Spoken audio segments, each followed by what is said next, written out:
विनाशकारकं नमामि विघ्नेश्वर पादपङ्कजम्। त्वमेव माता च पिता त्वमेव बन्धुश्च सखा त्वमेव विद्या द्रविणं त्वमेव सर्वं मम देवदेव। श्रीहरिं परमानन्दमुपदेष्टारमीश्वरं व्यापकं सर्वलोकानां कारणं तं नमामि। सर्ववेदान्तसिद्धान्तगोचरं तं गोचरं गोविन्दं परमानन्दं सद्गुरुं प्रणतोऽस्म्यहम्। इतः पूर्णं ततः पूर्णं पूर्णात् पूर्णं परात् परं पूर्णानन्दं प्रपद्येऽहम् सद्गुरुं शङ्करं स्वयं। चैतन्यं सर्वगमं सर्वं सर्वभूतगुहाशयम् यत् सर्वविषयातीतं तस्मै सर्वविदे नमः।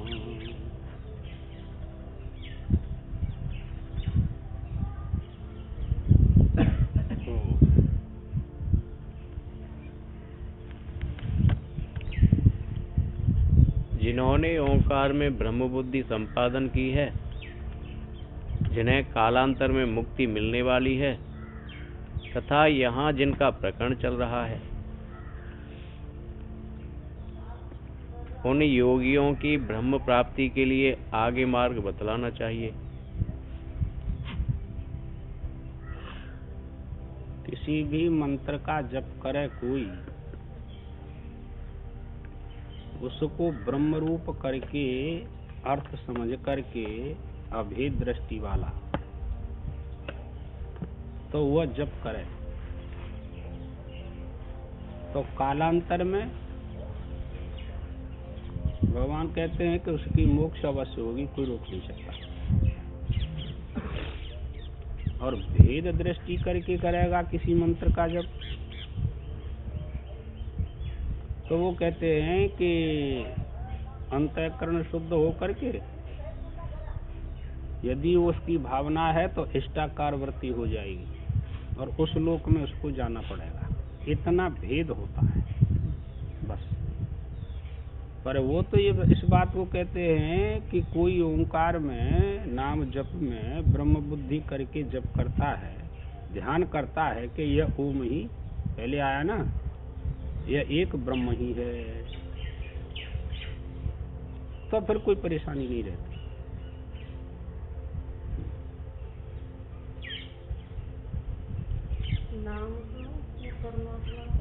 एकता एकता तादात्म्य संबंध जब तक रहता है, जब तक ओम भेद दृष्टि वाला रहता है, और जब भेद दृष्टि का निराकरण कर लेती है अपनी बुद्धि, तो फिर वह ब्रह्म हो जाता है। तो निरुपाधिक को करेगा, वो बिल्कुल ऐसा ही हो जाता है। तो देखिए वेदांत में, वेद में ये युक्तियों की और श्रुति और स्मृतियों की प्रधानता हुआ करती है।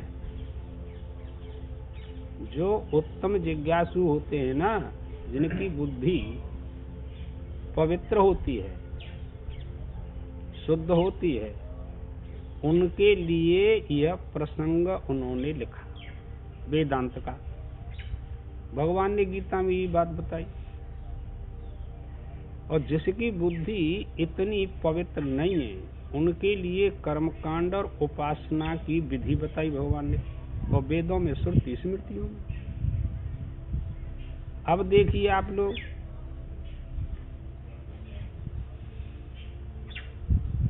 एक आकाश है, तो आकाश के हम टुकड़े तो नहीं कर सकते, ऐसे ही आत्मा है, उसके भी टुकड़े नहीं कर सकते। लेकिन आकाश को महाकाश से भिन्न करके युक्तियों के द्वारा हम उसका नाम रूप व्यक्त करते हैं कि नहीं? जैसे घट है तो घट में आकाश आ गया, तो महाकाश से भिन्न सा प्रतीत होता है।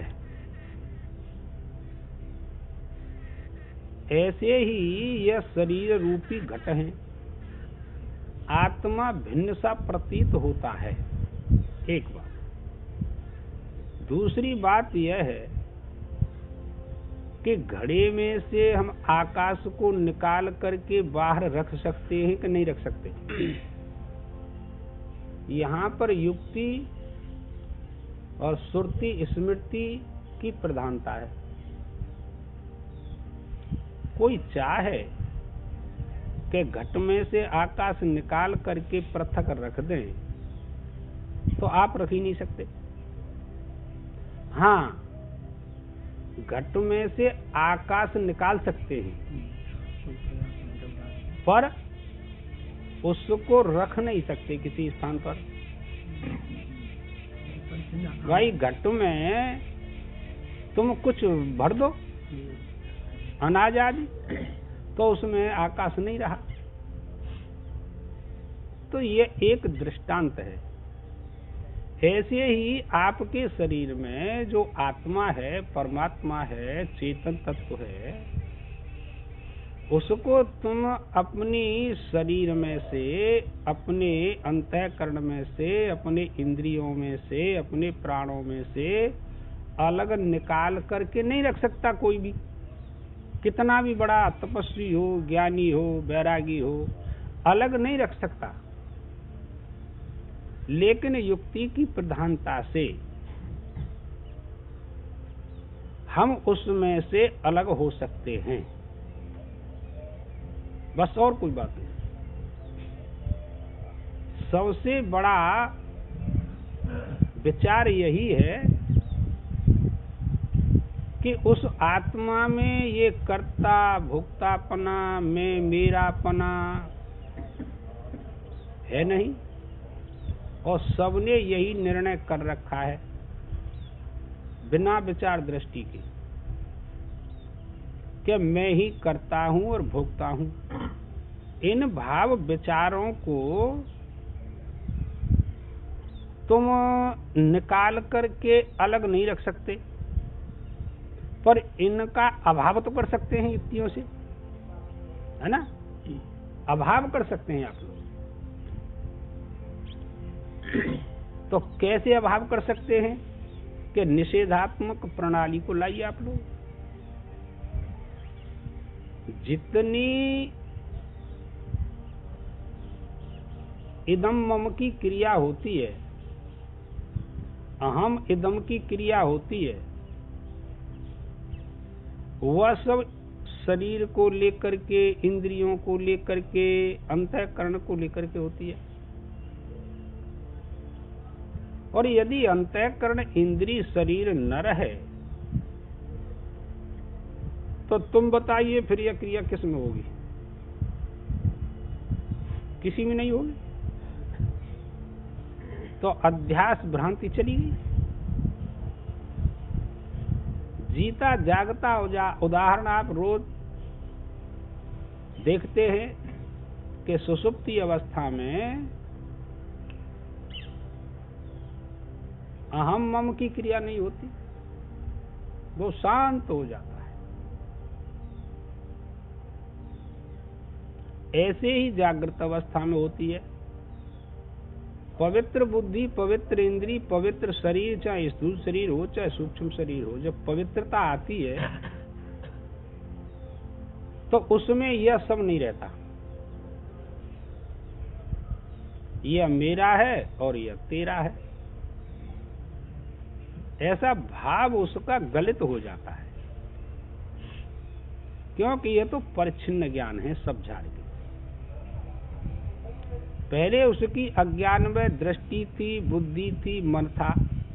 वो ज्ञान दृष्टि करती क्या है कि केवल परिच्छिन्नता का त्याग करती है। ज्ञान दृष्टि परिच्छिन्नता का त्याग किया नहीं कि वो स्वयं फिर अपरिच्छिन्न हो जाती है, व्यापक हो जाती है। व्यापक करने के लिए कोई प्रयत्न नहीं करना पड़ता किसी को, केवल परिच्छिन्नता हटानी पड़ती है बस। अब कितनी बार सुन लिया देखो आप विचार करके, पर परिच्छिन्नता ज्यों की त्यों बनी है, और ये अपरिच्छिन्न ज्यों का त्यों है कि नहीं, कि अपरिच्छिन्न आत्मा भी ज्यों का त्यों है, उसमें किसी प्रकार की क्रिया नहीं। इतना जान लिया, फिर रोजाना पढ़ने से, सुनने से, निध्यासन करने से क्या फायदा, कि अभी प्रतिबंध बाकी है। उस प्रतिबंध को हटाने के लिए ये सारी वेद, शास्त्र, पुराण, यज्ञ, दान, तप, जप, ध्यान, इन सब को हटाने के लिए उसको लाना नहीं पड़ता, समझे। जैसे कोई विष्णु का ध्यान करता है, देखिए दृष्टांत है, अब रोजाना ध्यान करता है, अब उसको किसी ने बताया विष्णु का ध्यान छोड़ करके आप दुर्गे का ध्यान करें, वो जल्दी शीघ्र हो जाएगा। अब उसका अभ्यास तो भगवान विष्णु का था ना, अब दुर्गे को लाना चाहता है और उसको हटाना चाहता है, तो उसको हटाना पड़ेगा, दुर्गे को लाना नहीं पड़ेगा। बस बात कुछ नहीं है, बात इतनी है बस। ऐसे ही ये प्रतिबंध हटाने पड़ते हैं, बाकी आत्मा तो कहीं न लाना जन जाना, बस इतना ज्ञान है। उसी को कह रहे हैं कि कालांतर में इस ओम को ब्रह्म स्वरूप करके कोई भजन करता है, चिंतन करता है, ध्यान करता है, तो उसका मोक्ष हो जाता है। बाकी बात इतनी है। और रोजाना सुनते हैं ना, और रोजाना पढ़ते हैं, पर कोई स्थूल प्रतिबंध है वो तो त्याग दिया, पर सूक्ष्म तो रह गया। उस सूक्ष्म की निवृत्ति के लिए ये सब साधन है, और एक विचार दृष्टि होती है बस, और कोई बात नहीं। अतः विविक्षित अर्थ को बतलाने के लिए ही यत्र काले इत्यादि अगले श्लोक कहे जाते हैं। विविक्षित का अर्थ होता है यथार्थ ज्ञान को बताने के लिए। विविक्षित माने उसका उल्लेख करना चाहिए अपनी बुद्धि में, तो निश्चयात्मका हो जाएगी आपकी बुद्धि। यहाँ पुनरावर्ती मार्ग का वर्णन दूसरे मार्ग की स्तुति करने के लिए किया गया है। हाँ। यत्र काले त्वनाव्रत मा वृत्तिम चैव योगिनः प्रयाता यान्ति तम कालम वक्ष्यामि भरतर्षभ। यत्र काले इस पद का व्यवधान युक्त प्रयाता इस अगले पद से संबंध है।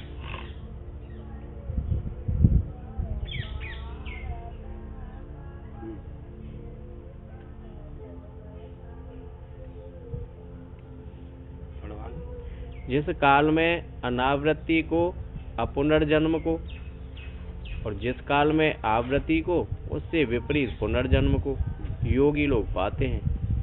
यत्र काले मानिए इस काल में जो आपने ब्रह्म रूप करके भगवान का चिंतन किया है, ओंकार को, वो कहते हैं कि वो ब्रह्म रूप करके किया है तो पुनरावर्ती को नहीं होंगे, और वेद दृष्टि करके किया है तो पुनरावर्ती होगी। प्रियाता माने जाता है, बस इतना अर्थ है।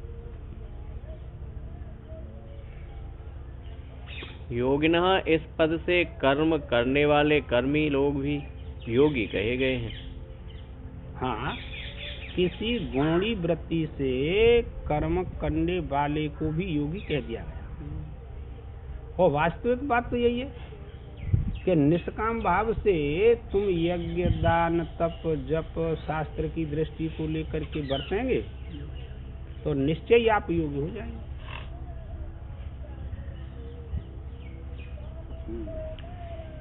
क्योंकि कर्म योगेन योगिनाम, इस विशेषण से कर्मी भी किसी गुण विशेष से योगी हैं। हाँ, किसी गुण विशेष को लेकर के उनको भी योगी कह दिया गया। और ये 5वें अध्याय में आया था ना, ध्यान कर लो करो। वही योगी भगवान ने कहा आरुक्षोर मुनिर्योगम कर्म कारणम अभुच्यते। अरे भाई, तू योग में आरूढ़ होने की इच्छा करता है तो निष्काम भाव से कर्म कर, तो तू कर्मयोगी हो गया और उस योग में स्थिर हो जाएगा। स्थिर शरीर होगा कि मन होगा, कौन होगा कि मन स्थिर हो जाएगा, चित्त स्थिर हो जाएगा, ये चंचलता समाप्त हो जाती है। और कोई बात नहीं।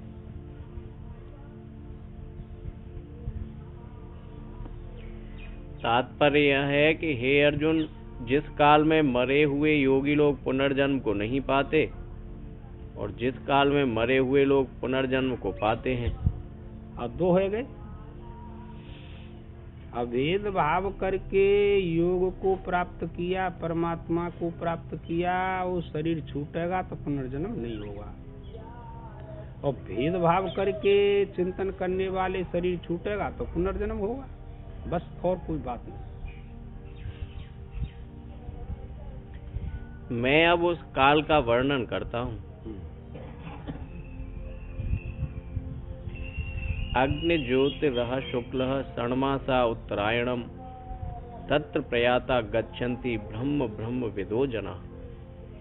यहाँ अग्नि कालाभिमानी देवता का वाचक है। अग्नि से क्या अर्थ निकाला उन्होंने? काल का अभिमानी देवता। काल माने समय का, अग्नि शब्द से ले लेना चाहिए। तथा ज्योति भी कालाभिमानी देवता का ही वाचक है। ज्योति कह, पहले अग्नि कहा फिर ज्योति कहा, वो एक ही अर्थ कर दिया। अथवा अग्नि और ज्योति नाम वाले दोनों प्रसिद्ध वैदिक देवता ही हैं। वेद में निरूपण है इनका। जिस वन में आम के पेड़ अधिक होते हैं उसको जैसे आम का वन कहते हैं, उसी प्रकार यहाँ कालाभिमानी देवताओं का वर्णन अधिक होने से यत्र काले तम कालम इत्यादि कालवाचक शब्दों का प्रयोग किया गया है। हाँ, स्पष्ट ही है भाई। सूक्ष्म बुद्धि का तो यह विचार है ही।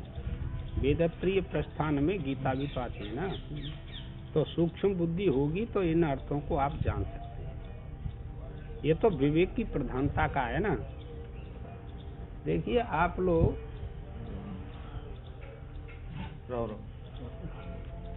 ये विचार दृष्टि, ये विवेक दृष्टि मनुष्य के जीवन को लेकर के प्रधानता दिखाती है। अच्छा, मनुष्य में विवेक दृष्टि है तो पशु पक्षियों में है कि नहीं, ये बताओ। ये बहुत सूक्ष्म है विषय। देखिए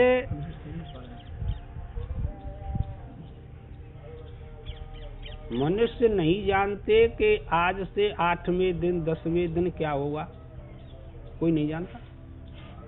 लेकिन पशु पक्षी जान लेते हैं, जान लेते हैं कि नहीं? हाँ, ये बात पहले के दृष्टांत हैं कि किसी गांव में बीमारी पड़नी है तो बिल्ली अपने गांव को छोड़ करके दूसरे गांव में चली जाती है 8 दिन पहले। लेकिन मनुष्यों को पता नहीं लगता कि इस गांव में क्या होने वाला है, उसको पता लग गए। पर शास्त्र में एक मर्यादा दी कि भले ही उसको पता लगा है पर उसको विवेक ही नहीं कह सकते। आत्मा ना तो विवेक नहीं, उसको विवेक ही नहीं कह सकते, अविवेकी ही है। चार क्रिया मनुष्य में, पशु पक्षियों में समान हुआ करती हैं। तो शास्त्र कहता है कि वो विवेकी नहीं है। उसको जो ज्ञान हुआ है उसका कोई आश्रय तो होगा ना, पर उसको विवेकी नहीं कह सकते। न तो वो धर्म को जानता है और न अधर्म को जानता है, न पुण्य को जानता है न पाप को जानता है, वो नहीं जानता है। पर मनुष्य तो जानता है ना कि ऐसा करने से ऐसा होगा, ऐसा करने से ऐसा होगा, ऐसा कर्म करने से ऐसा होगा। मनुष्य की प्रधानता है, पर मनुष्य अपने विचार का, अपने विवेक का प्रयोग नहीं करता। क्यों? कि बेचारा दिन रात देखता है, उसी में बढ़ता है, सत्संगति मिलती नहीं, पुण्य कर्म करता नहीं, लोभ के वशीभूत हो करके उसमें प्रवृत्त हो जाता है, बस। और कोई बात नहीं।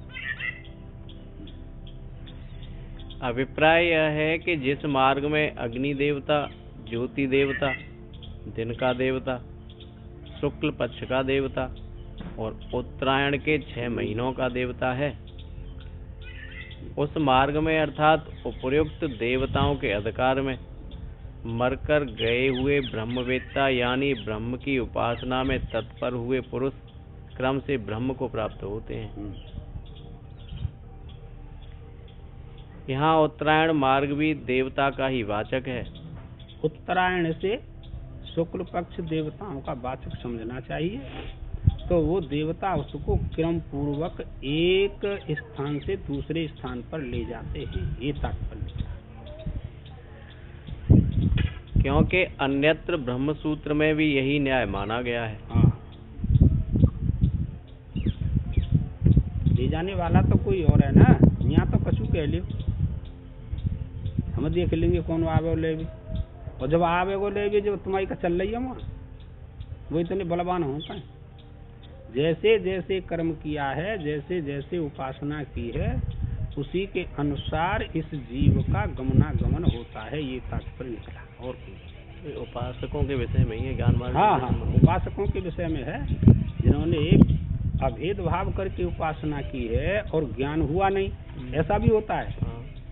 अभेद भाव करके उपासना की आपने, लेकिन शास्त्र आचार्य के उपदेश को सुना नहीं, वैसे ही सुन करके उपासना करने भी लगे, पर अर्थ ठीक प्रकार से नहीं समझा, तो वे लोग फिर उस लोक में जाएंगे देवताओं के द्वारा, फिर उनको वही ज्ञान हो जाएगा। उपदेश ऐसा लिखा है। नहीं, जैसे सुना भी लेकिन निश्चय नहीं कर पाए। ना ना ना, सुना है उसके अनुसार निश्चय नहीं करेगा, उपासना कैसे करेगा?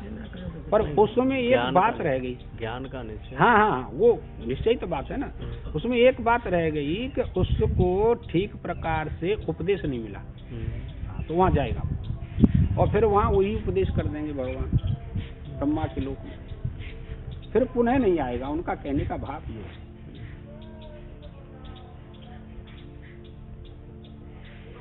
जो पूर्ण ज्ञान निष्ठ सद्यो मुक्ति के पात्र होते हैं। हाँ, पूर्ण यहाँ दिन रात सुन रहे हैं और उपासना भी कर रहे हैं, क्योंकि उपासना 3 प्रकार की होती है। एक प्रतीक उपासना होती है और एक प्रणव उपासना होती है, एक ऐंग्रिय उपासना होती है। तो ऐंग्रिय उपासना जो करता है, अर्थ चिंतन करता है, फिर उनका पुनः जन्म नहीं होता, पुनरागमन नहीं होता, बस इतनी बात। तो उपासनाओं की बड़ी ताकत है, ऐसे थोड़ा ही। जैसे जैसे उपासना की है, ऐसे ऐसे उसको फल प्राप्त हो। उनका आना जाना कहीं नहीं होता। हाँ, आना जाना नहीं होता। एक देश से दूसरे देश में जाने का जो उनका आश्रय था, वो है ही नहीं। वो आश्रय समाप्त हो गया। क्या आश्रय था एक दूसरे दूसरे देश में जाने का? कि शरीर आश्रय था, शरीर आश्रय था। अब तुम्हारा शरीर ही तो यहाँ आया है, वहां से छोड़ करके, और शरीर ही जाएगा। लेकिन कहो कि इसमें चेतन तत्व आ रहा है, जा रहा है, कि वो नहीं आता जाता, समझे? आने जाने का जो काम है वो परिच्छिन्न वस्तु का है, और परिच्छिन्न वस्तु यानी शरीर में से उसकी भ्रांति, उसका अज्ञान चला गया। जब चला गया तो आने जाने की क्रिया उसमें हो रही थी, अध्यास में, भ्रांति में, अज्ञान में, वो उसने नाश कर दी उपदेश के द्वारा, अपनी अहंग्रीय उपासना के द्वारा। तो अब कहाँ जाएगा? स्थूल शरीर जिन तत्वों से बना है वह अपने अपने कारण में यही लीन हो जाएंगे। इसीलिए कहते हैं उसने अपने आश्रय का त्याग कर दिया। यह शरीर जीने का भी तो कोई आश्रय है? कहाँ है? वो क्या है कि विषय। विषय तो ये विषय कब तक रहेंगे कि जब तक उसको अपनी आत्मा का ज्ञान नहीं होगा तब तक विषय बने रहते हैं, चलते रहते हैं। क्या करें? सीता आश्रय बना रहता है। इसीलिए पहले ये बात बताई थी कि संसार का आश्रय क्या है, कि फल बताया था। किसी फल के लिए यदि हमारा मन, हमारी बुद्धि संकल्प करती है तो आश्रय ज्यों का त्यों है। किसी के लिए, चाहे इस लोक के भोगों के लिए फल की इच्छा है और चाहे मरने के बाद परलोक के भोगों की इच्छा है, तो आश्रय बना रहा। जब वो ज्ञान होता है तो निरुपाधिक हो जाता है। सारे के सारे संकल्पों का अभाव ये पहले आ चुका है। अर्जुन तू सर्व संकल्पों का अभाव कर दे, और जब सर्व संकल्पों का अभाव होगा तो उस ज्ञान का अधिकारी हो गया, तेरे को प्राप्त हो जाएगा। महाराज जी प्रकाश तो समान ही करते, प्रकाश में चलता नहीं है प्रकाश, में कोई फर्क ना, उस वो चलता नहीं है प्रकाश। अब तुम अपने घर से आए तो प्रकाश में आए कि अंधकार में? प्रकाश में आए ना। और यहाँ आपको क्या मिला? प्रकाश मिला कि अंधकार? तो प्रकाश वहां से चल करके तुम्हारे घर से यहाँ आया कि नहीं आया? तो नहीं, व्यापक है ना। ऐसे ही वो आत्मा का प्रकाश है, उसमें गमनागमन की क्रिया नहीं बनती।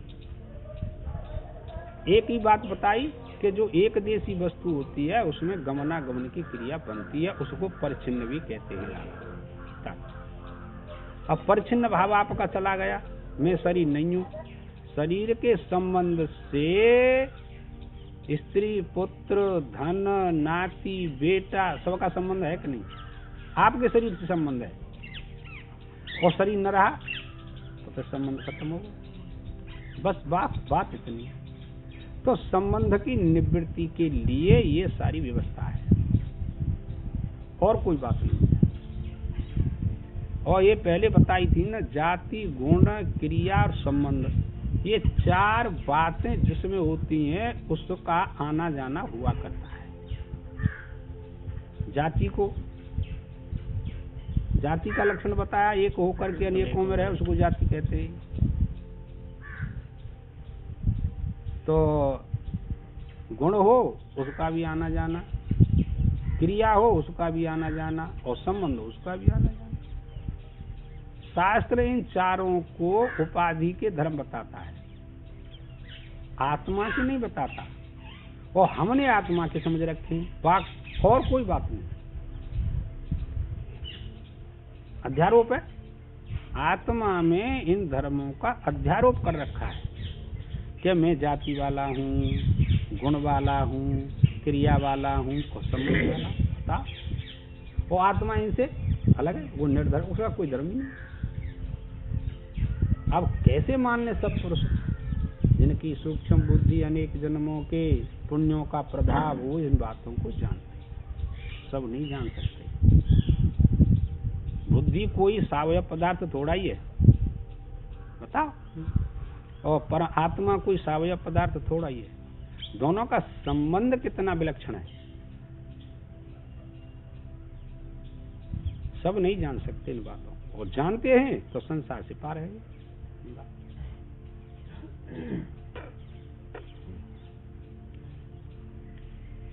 श्रुति भी कहती है उसके प्राण निकल कर कहीं नहीं जाते। हाँ, वेद की श्रुति है कि जब वह आत्मज्ञानी शरीर छोड़ता है, लोगों की दृष्टि में तो उसके प्राण कहीं उत्क्रामंत नहीं करते, उत्क्रमण नहीं करते। क्यों? कि परिच्छिन्नता तो उसने जीते जी ही त्याग दी, जीते जी शरीर को त्याग दिया। जिसमें आने जाने की क्रिया होती थी, अध्यास में, बुद्धि में, अविद्या में, उसने पहले ही अपने तप से, अपने ज्ञान से उसका नाश कर दिया। जब नाश हो गया उस अज्ञान का, अविद्या का, तो फिर आएगा जाएगा कौन? जब तक उसकी प्रारब्ध थी तब तक शरीर रहा, और प्रारब्ध समाप्त हुई, आकाश आकाश में, वायु वायु, तेज तेज, जल जल, सब अपने अपने कारणभूत में चले गए। बस, और कोई बात नहीं। और बिल्कुल पॉइंट की बात यही है कि गमना गमन परिच्छिन्न में होता है, अज्ञान में होता है, अविद्या में होता है। अब तुम सजो करके रखे अज्ञान है, मोह है, बात तो वही है। या मैं रखूं अपने पास उस मोह वृत्ति को, फल वृत्ति को, तो गमना गमन तो होगा। इस आत्मज्ञान में विचार करना, इस आत्मज्ञान में गमना गमन नहीं हुआ करता, क्योंकि वो अपरिच्छिन्न है, और कोई बात नहीं।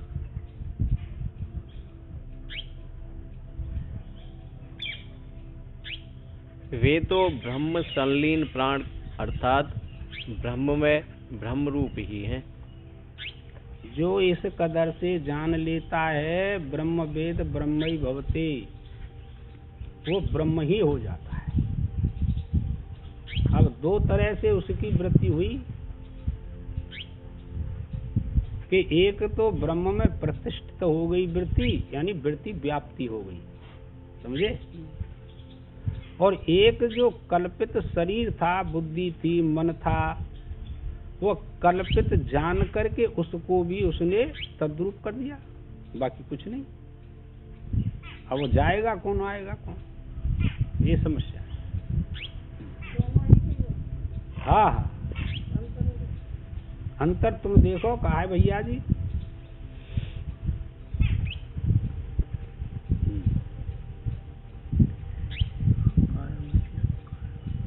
धूमो रात्रिस्तथा कृष्ण षण्मासा दक्षिणायनम तत्र चांद्रमसम ज्योतिर्योगी प्राप्य निवर्तते। जिस मार्ग में धूम और रात्रि है, अर्थात धूमाभिमानी और रात्रि अभिमानी देवता हैं। अंधकार को धूम कह दिया, रात्रि को धूम कह दिया। जो अविचारशील पुरुष हैं, ऐसे समझो दूसरे शब्दों में कि जिसकी बुद्धि धूमिल है, संसार के फलाशक्ति में बरत रही है, वो बेचारे धूमाभिमानी हैं। अहंकार करते रहते हैं अज्ञान का, मैं इतनी बड़ी पैसे वाला हूँ, मैं इतना सुंदर हूँ, मैं इतनी बड़ी जाति वाला हूँ। वो कहते हैं ये धूमाभिमानी अज्ञानी पुरुष हैं भाई। ये बेचारा अपना ठिकाना नहीं जानते कि हम इसीलिए आए थे, क्या करना चाहिए, वो तो बेचारे जानते ही नहीं, उसी में बरतते रहते हैं और दुख भोगते रहते हैं।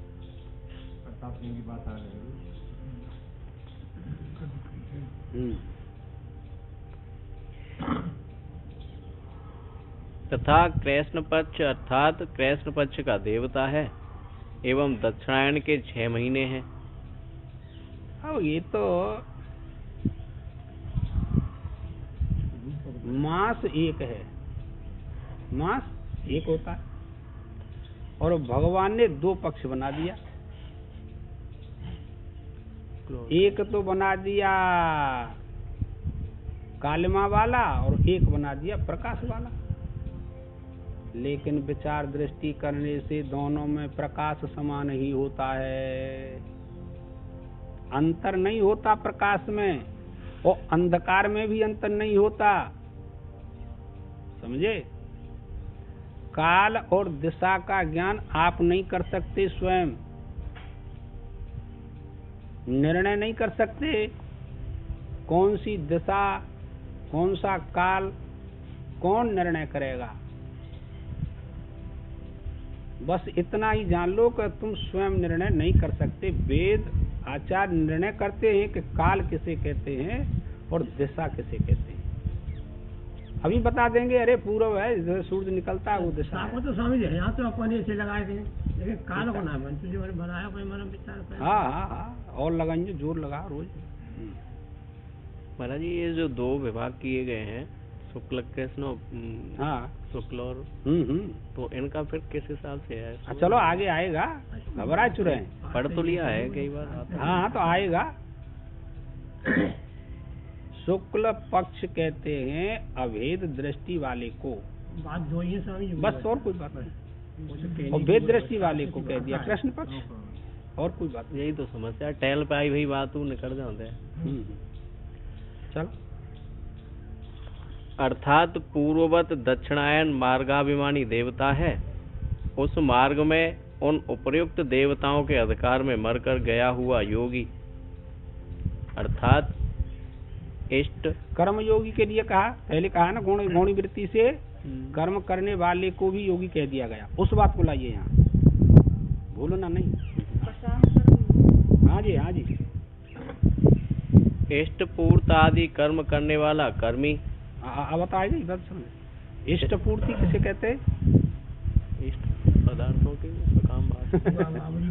कुआं, बगीचा, नल, भंडारे चलाना, औषधालय खुलवाना, इसको इष्ट पूर्ति कर्म कहते हैं। हाँ, तो सकाम भाव से करने वाला ही तो कहा।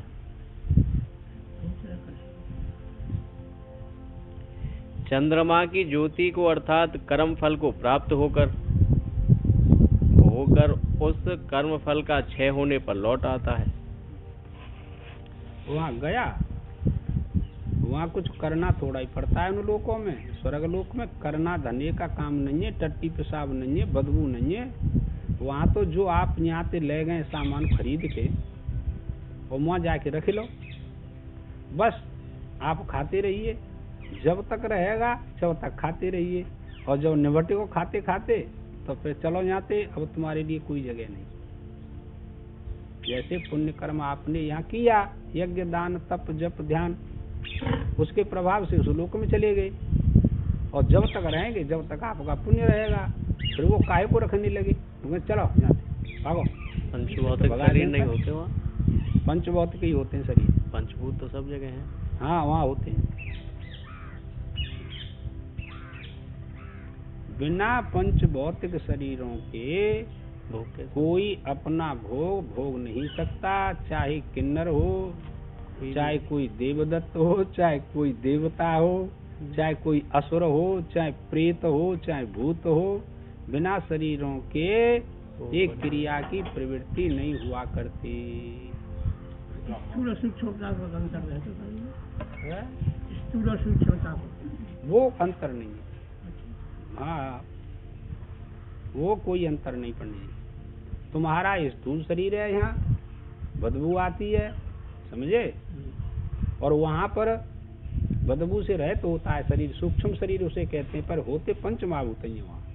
जैसे स्वप्न में होता है ऐसे माने जाते हैं? ऐसे नहीं, ऐसे नहीं, ऐसे नहीं। स्वप्न के पदार्थों में पंच महाभूत होते हैं, फिर क्यों कह रहे हैं? अभी विचार को छोड़ो है।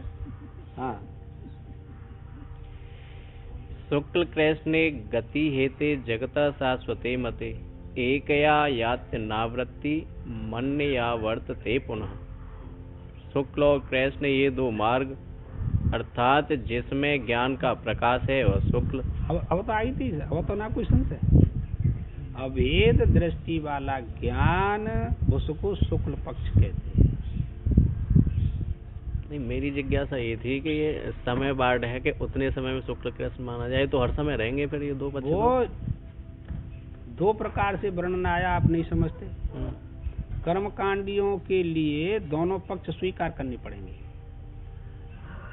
नहीं, मेरी जिज्ञासा ये है कि एक काल में दोनों तरह के लोग रहेंगे कि नहीं रहेंगे? रहेंगे, क्यों नहीं रहेंगे? हाँ, तो अरे तो उनके लिए अलग अलग है, समय का कोई यहाँ प्रतिबंध नहीं है कि इतने समय तक वो है, इतने समय तक वो है। बता लगा बुद्धि, एक महीने में दो पक्ष बताए, और दोनों पक्षों में अज्ञानी ज्ञानी रहते हैं कि नहीं? बिल्कुल रहेंगे। बदबद ना कटे हो।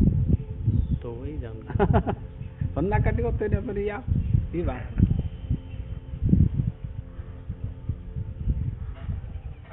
गति होगी वो ज्ञानी की अज्ञानी की अलग अलग होगी। हाँ, वो भिन्न भिन्न होगी उनके वो तो अपने भिन्न भिन्न होगी, कर्म कर्म भाव के के अनुसार, अनुसार। ज्ञान के अनुसार, भाव के अनुसार, हाँ, विचार के अनुसार।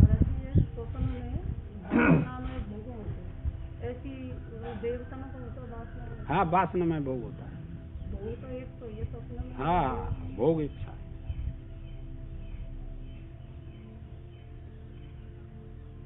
अर्थात जिसमें ज्ञान का प्रकाश है वह शुक्ल और जिसमें उसका अभाव है वह कृष्ण। बस सीधी सी बात है। ऐसे ये दोनों मार्ग जगत के लिए नित्य सदा से माने गए हैं। नित्य हैं वो अनादिकाल से हैं। संसार अनादिकाल से चला आ रहा है, वो अनादिकाल तक चलता जाएगा। इसके प्रवाह को तुम नाश नहीं कर सकते। क्यों? कि आप में सामर्थ्य नहीं, इसीलिए। और जिसमें सामर्थ्य है वो अपने प्रवाह को नाश कर सकता है, दूसरे के प्रवाह को नाश थोड़ा ही कर देंगे आप लोग। ये समस्या है। और प्रयत्न करना चाहिए तो ये बात समझ में आ जाती है। दोनों तरफ प्रवाहित तो बताएं स्वामी जी ये।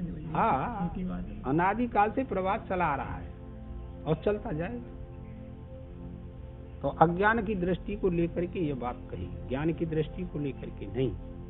उसकी चित्त की वृत्ति तो वृत्ति व्याप्ति हो गई है, उसके लिए कोई प्रभाव नहीं, उत्पत्ति हुई नहीं, बस। ऐसे ये दोनों मार्ग जगत के लिए नित्य सदा से माने गए हैं, क्योंकि जगत नित्य है।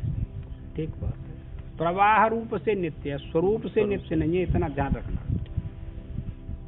क्योंकि त्रैतवाद का वर्णन, द्वैतवाद का वर्णन, प्रकृति, जीवात्मा और परमात्मा तीनों का वर्णन है, अनादिकाल से चला आ रहा है। यहाँ जगत शब्द से जो ज्ञानी और कर्मी उपर्युक्त गति के अधिकारी हैं। ठीक है। अब दोनों को पृथक पृथक कर दिया। ज्ञानी का मार्ग अलग और कर्मी का मार्ग अलग, उन्हीं को समझना चाहिए। हाँ। क्योंकि सारे संसार के लिए यह गति संभव नहीं है। सबके काज गति संभव थोड़ा ही है, वो तो ज्ञानी का मार्ग ही अलग हो गया और अज्ञानी का मार्ग अलग हो गया। उन दोनों मार्गों में से एक शुक्ल मार्ग से गया हुआ तो फिर लौटता नहीं है, और दूसरे मार्ग से गया हुआ लौट आता है। ठीक बात। यदि कर्म तुम करते हो, कर्म किए बिना किसी पर रहा नहीं जाता, इतना घोर अभ्यास कर लिया आप लोगों ने, और आपको आत्मा का ज्ञान भी हो गया, ध्यान करना, और पूर्ण निष्ठा भी है आपकी कि मैं वही आत्मा हूं। पूर्ण निष्ठा है, कोई संशय नहीं रहा, कोई भ्रांति नहीं रही, कोई अध्यास नहीं रहा। लेकिन कर्म में इतनी प्रवृत्ति है कि उसके बिना रहा नहीं जाता, समझे? तो वो कहते हैं कि उससे कोई आपके पास प्रतिबंध नहीं है, उसके करने से निश्चय में कोई हानि नहीं, वो कोई परेशानी नहीं। यही प्रमाण मैंने बताया। राजा जनक ने कर्मकांड के 7 प्रश्न किया याज्ञवल्क्य से, फिर स्वयं उत्तर दिया। इन बातों को सुन करके याज्ञवल्क्य महाराज ने राजा जनक को आशीर्वाद दिया कि तू वास्तव में बड़ा विद्वान है भाई, छोटा मोटा नहीं है, तू तो बड़ा विद्वान है। अपने आप प्रश्न करे, अपने बृहदारण्य को उपनिषद देखिए आप लोग, तो अपने आप ही उत्तर दिया कि इन बातों को सब थोड़ा ही जानते हैं, सब नहीं जानते, इसीलिए आशीर्वाद है, तेरे को आत्मज्ञान हो गया। दत्तात्रेय महाराज उनके विषय में ऐसा नहीं। हाँ, वो सब की बात, अष्टावक्र, दत्तात्रेय सब आत्मज्ञानी थे। नैते श्रुति पार्थ जानन योगी मुह्यत कश्चन तस्मात् सर्वेषु कालेषु योग युक्तो भवार्जुन। हे पार्थ, इन उपर्युक्त दोनों मार्गों को इस प्रकार जानने वाला, अब दोनों का लक्षण जान लेना चाहिए, दोनों की विधि जान लेनी चाहिए, और फिर आत्मज्ञान हो जाएगा। कर्म करने से क्या वस्तु प्राप्त होती है, इसको आपने जान लिया कि सकाम कर्म करने से स्वर्ग और नरक की प्राप्ति होती है, और निष्काम कर्म करने से अद्वैत ज्ञान की प्राप्ति होती है। बस ये जान लिया तो आपको अब कौन सा कर्म करना चाहिए? क्या आप नहीं जानते इन बातों को? 20 साल हो गया, वो जानता है। और रही तुम्हारी अहंकार की बात, अहंकार में जब यह फिट हो जाएगी कि निष्काम कर्म हमको अद्वैत ज्ञान से जोड़ देगा, तो फिर वो चला जाएगा। इस प्रकार जानने वाला कि एक पुनर्जन्म रूप संसार को देने वाला है, हाँ, और दूसरा मोक्ष का कारण है। फैसला है वो। बार बार निष्काम कर्म योग की बहुत विलक्षण गति है, करते रहना चाहिए, कोई परेशानी नहीं।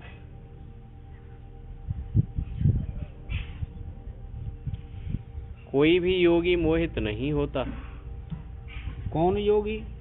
जो निष्काम कर्म करने वाला है, वो सकाम भाव को ला करके बुद्धि में फिट नहीं करता और न वो कर्म करता है। निर्णय कर लिया ना, बस तो फिर आपको ज्ञान होने में कोई परेशानी नहीं होगी, कोई डिफिकल्टी नहीं भाई।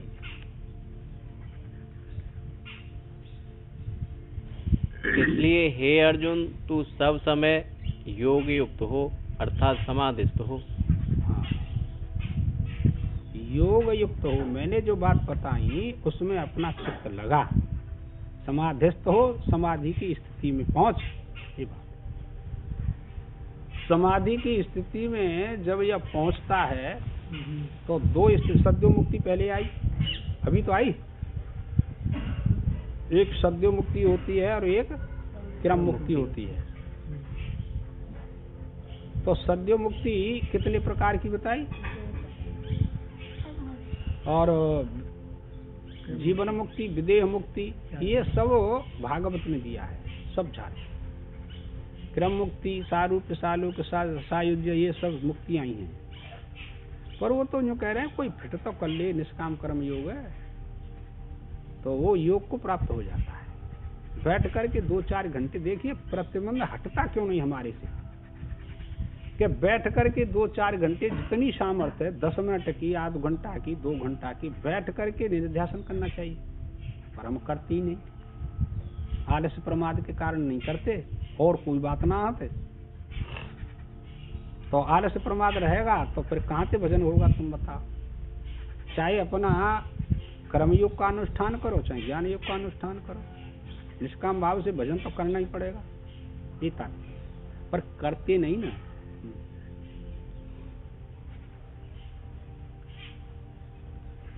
योग का महात्म्य सुन।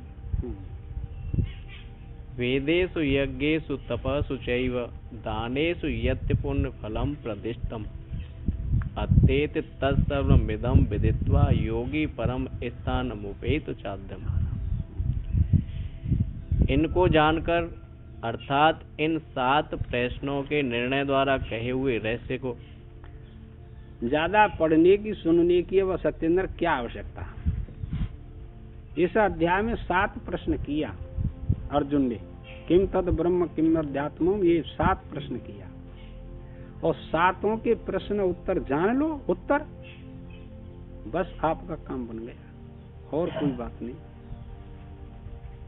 भगवान ने सब अध्यायों में फैसला किया है, पर हम देखते नहीं ना, इतना टाइम नहीं।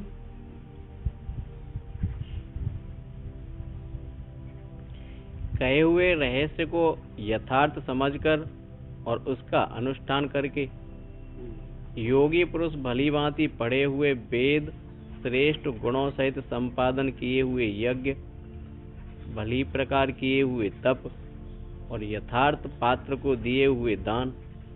दान की विशेषता है ऐसे थोड़ी, यथार्थ रूप से शास्त्र के अनुसार जिन्होंने तप किया है और जिन्होंने वेदों का स्वाध्याय किया है, तो फिर इन 7 प्रश्नों को जान करके उसका क्या होगा कि इन सब से जो फल मिलता है ऊपर, वो प्राप्त हो जाएगा जान करके प्रश्नों को, और कोई बात नहीं।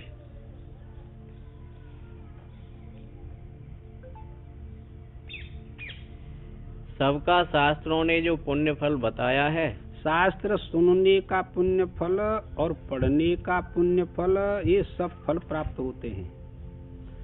जो प्रतिबंध थे ना, सुनने से पढ़ने से, वो सब नष्ट हो जाते हैं। पाप नष्ट होते हैं शास्त्र स्वाध्याय करने से। चाहे गीता पढ़ो, चाहे रामायण पढ़ो, चाहे वेद शास्त्र पढ़ो, उपनिषद पढ़ो, पाप नष्ट होते हैं निष्काम भाव के पढ़ने से। उस सब को अतिक्रमण कर जाता है, उल्लंघन कर जाता है। 7 प्रश्नों का अर्थ समझ लिया तो फिर वो उनको उल्लंघन कर जाता है, बस, और कोई बात नहीं। फिर उसको कहते हैं ज्ञान रूपी तप। ज्ञान रूपी तप फिर अन्य तपों की अपेक्षा नहीं करता भाई, ये तात्पर्य। किसी तप के करने की कोई आवश्यकता नहीं है।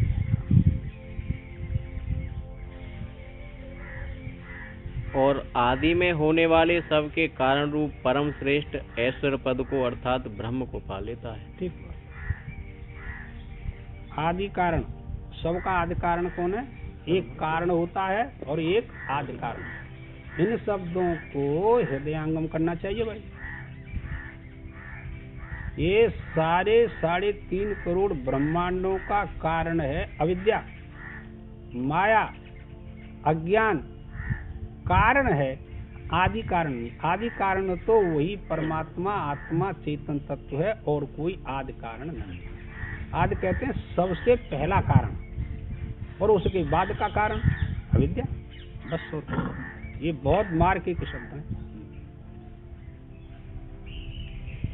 श्री महाभारते सत्सहस्रायां संहितायां वैयासिक्यां भीष्मणि श्रीमद् भगवत गीता सूपनिषत्सु ब्रह्म विद्यायां योग शास्त्रे श्री कृष्ण अर्जुन संवादे तारक ब्रह्म योगो नाम 8वां अध्यायः।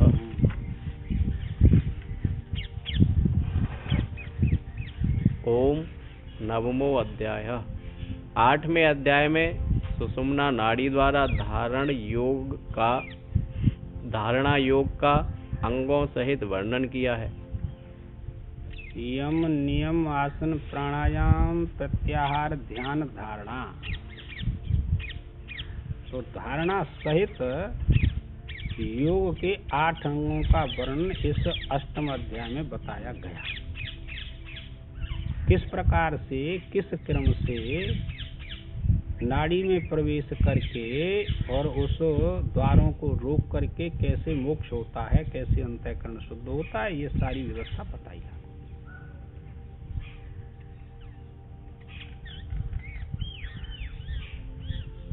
और उसका फल अग्नि ज्योति आदि की प्राप्ति के क्रम से कालांतर में ब्रह्म प्राप्ति रूप और अपनरावृत्ति रूप दिखलाया गया है। दोनों मार्ग बताए। अपनरावृत्ति भी बताई कि कहाँ से लौट करके नहीं आता है, और यह भी बताया कि कहाँ से लौट करके आता है। दोनों मार्गों का निरूपण किया। कर्मयोगी 2 प्रकार के हो गए 8वें अध्याय में। सकाम कर्म करने वाला, शास्त्र के अनुकूल, वेद के अनुकूल यज्ञ दान तप कोई करता है सकाम भाव से, तो पुनः लौट करके आएगा। और निष्काम भाव से करता है तो वह लौट करके नहीं आएगा। ये 2 बात कर्म योग के मार्ग में बताई गई। लेकिन जिसको यही आत्मज्ञान हो जाता है उसका पुनरागमन नहीं होता भाई। किसी से संबंध विच्छेद ही तो आत्मज्ञान है, अपनी विचार दृष्टि से। और संबंध विच्छेद करते नहीं, संबंध बनाए रखते।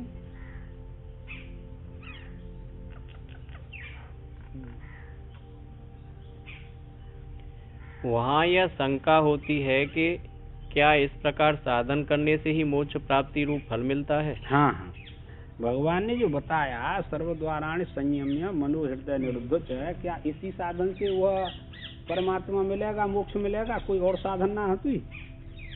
और देखो भगवान, देख कितनी बढ़िया बात है। अन्य किसी प्रकार से नहीं मिलता। हाँ हाँ, और कोई युक्ति ना है तो और कोई साधन ना है तुई जी। अब हम बैठे के युद्ध करें, अर्जुन कह रहे है। अब इंद्री नु मुँह दू तो युद्ध कौन करेगा? समाधि लगाऊं तो युद्ध कौन करेगा? तुम कहते हो कि युद्ध भी करे। और देखो कैसी विचित्र घटना है। ऐसे फैसला आए तो अंतःकरण शुद्ध हो जाएगा ना। जब कहोगे जी का लिख दो, ओ का ठिकाने की बात है? कितना सरल प्रश्न कर दिया। समाधि तो ब्रह्मचर्य का पालन, अल्प भोजन और अकेलो एकांत में रहे, रोजाना प्राणों का अभ्यास करे जीतने का, तो काम बन जाता है, समाधि लग जाती है। और इस ज्ञान दृष्टि का काम अलग होता है। इस शंका को निवृत्त करने की इच्छा से श्री भगवान बोले। हाँ हाँ, इसकी इच्छा है तो निवृत्त हो जाएगी। कोई ऐसा ही न समझ ले कि हम पे तो सब प्राणायाम हो सुनाए, 4 घंटा बैठो ना जा तू, तो अब कैसे करें, हमारी तो समाधि लगेगी ना। तो वो कह रहे हैं ऐसा कुछ नहीं, अब सरल साधन बताए रहे हैं। हाँ। इदम तो ते गुह्यतम प्रवक्ष्याम्यन सूयवे ज्ञानम विज्ञान सहितम यज्ञात्वा मोक्ष से सुभात। जो ब्रह्म ज्ञान आगे कहा जाएगा और जो के पूर्व के अध्याय में भी कहा जा चुका है। ब्रह्म ज्ञान के बिना कोई अध्याय नहीं है, समझे? तो पहले भी कह चुके हैं। दूसरे अध्याय में 11वें श्लोक से 31 श्लोक तक आत्मा का स्वरूप बताया, वही ब्रह्म ज्ञान है। और फिर उसकी प्राप्ति के साधन भी बताए, तो ब्रह्म ज्ञान हो गया। ऐसी तीसरे अध्याय में बताए कि प्रकृति सारे गुणों जो हैं वो कार्य में प्रवृत्त होते हैं, आत्मा अकर्ता है भाई, ब्रह्म ज्ञान हो गया। कहीं ले ले, ये वेदत्रयी प्रस्थान है ना गीता, सब में आत्मज्ञान है, पर शांति से पढ़ा जाता है एकांत में रह करके। ऐसे तो फिर उस पर विचार किया जाता है। अब तुम तो यहाँ पढ़ गए 1 घंटा, फिर चले गए, फिर काम में व्यस्त रह गए, बेचारे कहाँ थे विचार करें। ये बात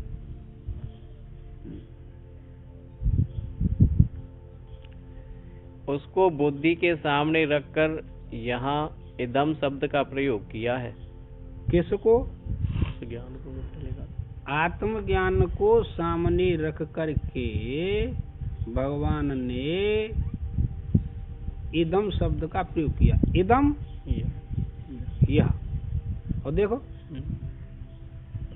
इदम माने यह, तो ऐसा लगता है कि उस ज्ञान को विषय बना लिया।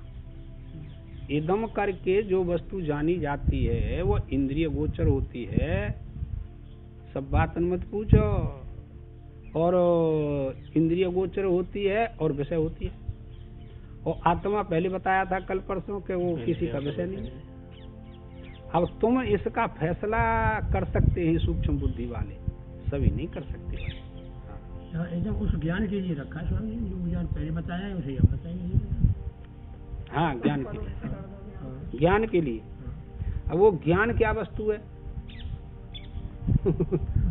समस्या है, वो ज्ञान क्या वस्तु है, यह वही बता रहे हैं भगवान। सुन लियो, भगवान नहीं सुना कहने। चलो कोई बात नहीं, कहने तो सब नहीं, मैं तो पूछ रहा हूँ, कुछ कह रहे हो तो पढ़ो। हाँ कह लियो।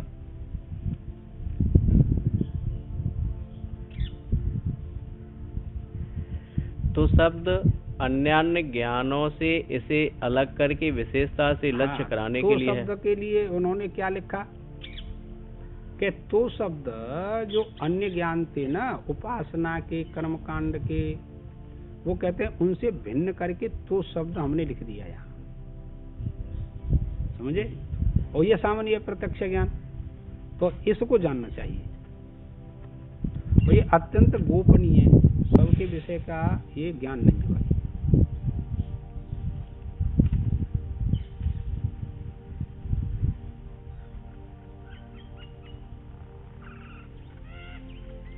अन्य ज्ञानों से इसे अलग करके विशेषता से लक्ष्य कराने के लिए है ना। तो ज्ञान कोई एक प्रकार का थोड़ा ही है, यही यथार्थ ज्ञान साक्षात मोक्ष प्राप्ति का साधन है। और ये फैसला कर दो, जितने ज्ञान हैं उन ज्ञानों में यह ज्ञान आपको जन्म मरण से रहित कर देगा, इसी से आपको मोक्ष होगा, अन्य ज्ञानों से नहीं होगा। तो उसको जानना चाहिए।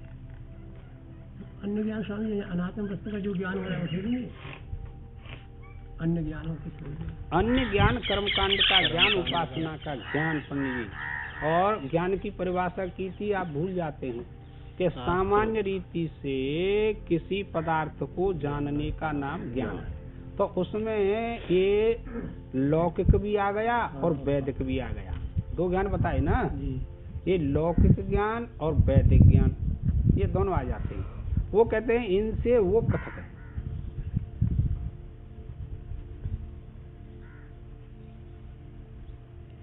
जो कि सब कुछ वासुदेव ही है। अब ये ज्ञान कह दिया, एक शब्द में कह दिया।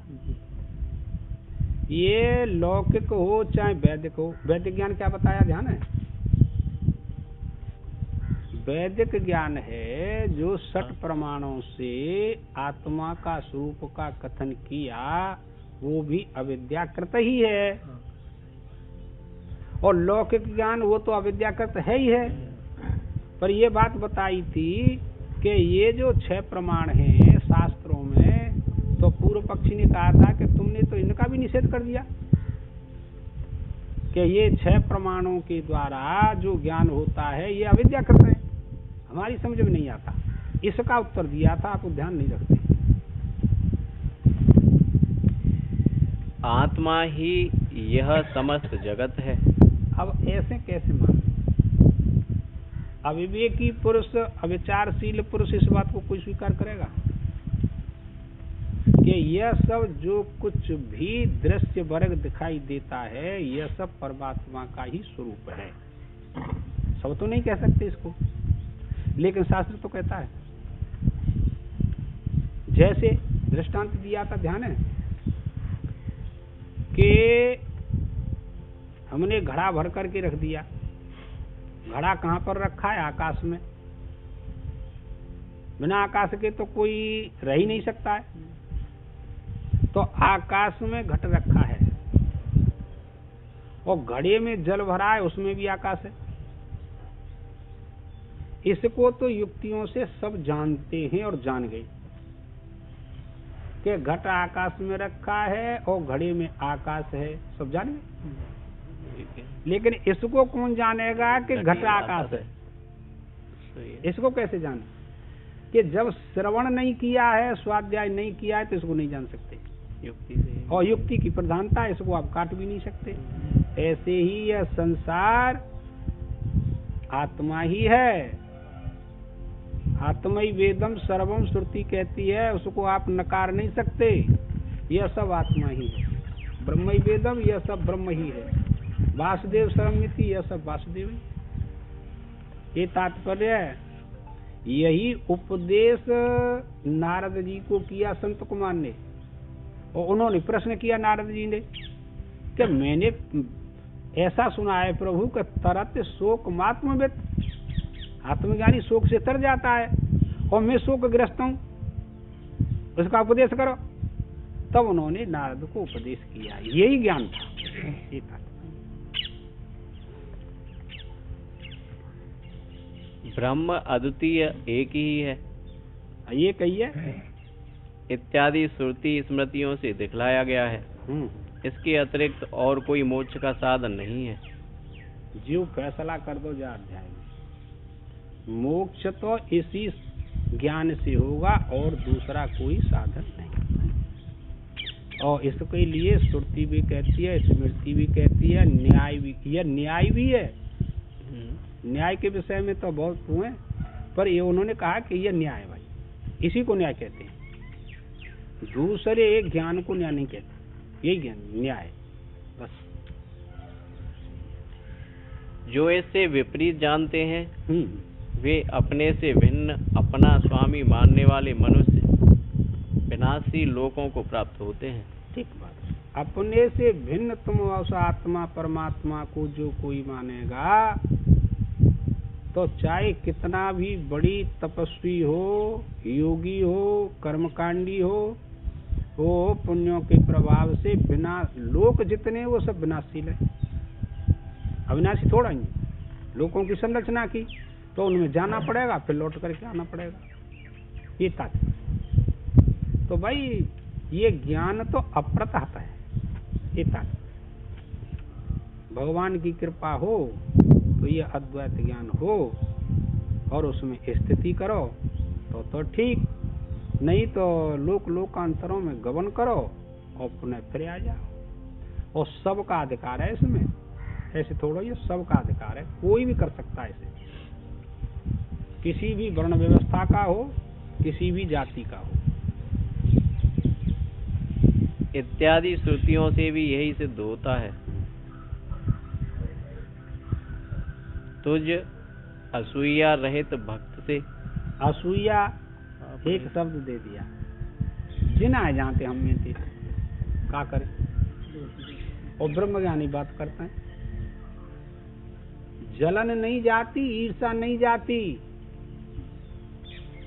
और भगवान का कह रहे हैं, अर्जुन तू असूया रहता है, तेरे में ईर्षा ना है काउ के प्रति, मैं अच्छी तरह जानता हूँ। जी हालत क्या करें बताओ, जी प्रतिबंध है असूया, ऐसे थोड़ा ही है। अनुसुईया नहीं, असूया, अनुसुईया का अर्थ अलग होता है।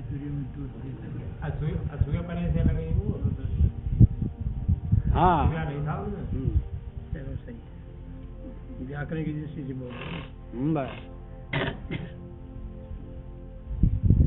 मैं यह अति गोपनीय विषय कहूंगा। गुप्त रखने योग्य विषय कहेंगे। वह क्या है? ज्ञान। बस कैसा ज्ञान? विज्ञान सहित अर्थात अनुभव सहित ज्ञान। बोलो सदगुरुदेव भगवान की। अरे तुम्हें कहा है वो फिर आगे पूछो, गुरुजी पूछो।